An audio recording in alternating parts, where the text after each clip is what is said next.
We're gonna run through some of my favorite single bell kettlebell exercises. So we'll start with a little bit heavier weight. We'll do some things for the lower extremity. And we might drop a little weight from there. We're gonna do some spinal movements, and then we're gonna finish with some upper body exercises. So when we're thinking of the lower body, I love swings and I love squats.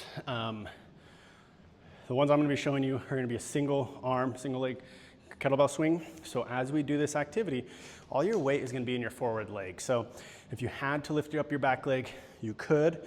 However, we'll leave it in contact with the ground just for that little stability component. But that means I don't want you to just shift your weight equally between those legs. So again, all that weight's in the forward leg. So even as I'm swinging, if I could, I would just have this leg up in the air. But again, we don't need that for these intents and purposes. So we're gonna go ahead, we're gonna go back and forth.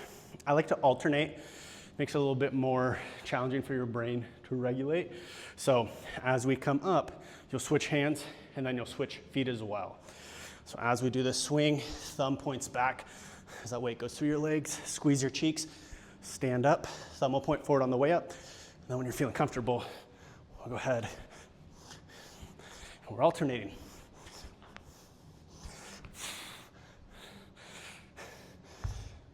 My next favorite lower body exercises is gonna be a kickstand squat. So with this, we're still gonna go thumb back as you lower. Now, so the last one with the hips or kettlebell swing, it's gonna be a hip dominant activity. Your hips don't change elevation.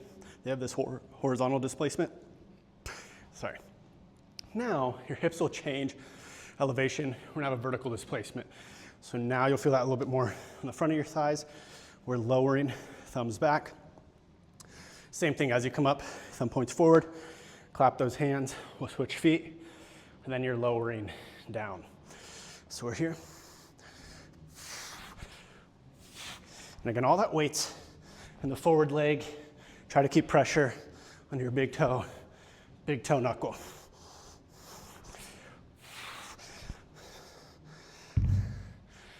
So now we're gonna move up your kinetic chain.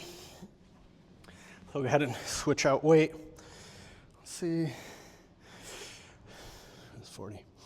So first one is a pretty common kettlebell activity. We're gonna be doing some windmills.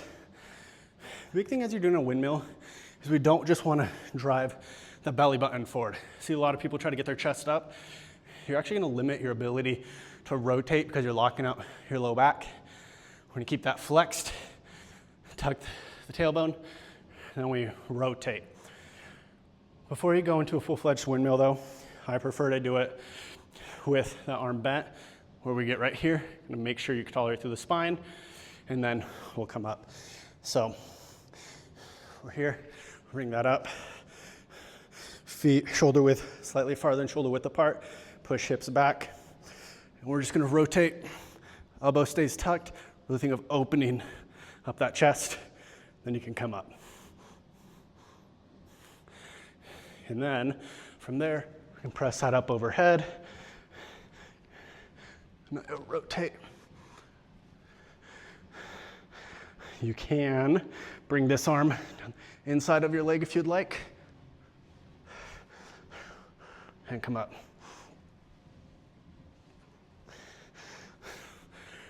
Another one of my favorite rotation-based activities with a kettlebell is gonna be a lunge with that rotation. So you can go ahead and bring that weight up.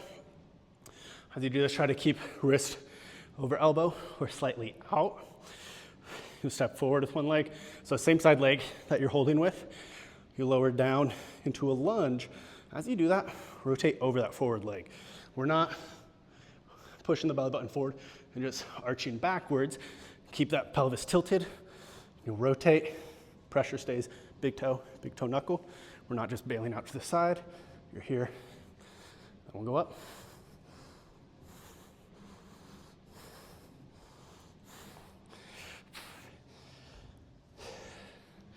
All right, now we're gonna get to the upper body. So we're gonna be doing a rowing motion, and then also a pressing.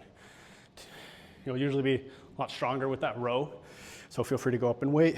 We'll just use this for both. So we're gonna go ahead and get into a staggered stance, but really you can do it in whatever stance you want. So I'll actually demonstrate kind of both. We'll start with that staggered. As you row, as that lowers, thumb points back. As you come up, thumb will point out away from your body, and then we'll come down. You can either just do it where you're up and down. As you lower, really let that shoulder blade get pulled down, but not rounding, arching through the back, just through that shoulder blade. You should feel a stretch between your shoulder blades when you do so, and then we're up. If you want to make this slightly more challenging, what you'll do is you'll actually let go of that weight and then catch it, stop it before it's the ground. So you don't have to totally let go. It can just be that kind of weightless component at the top. Really thinking of pinching that shoulder blade back as you come up and allowing it to come down. And again, you can do this with your feet in line, and we're up and down.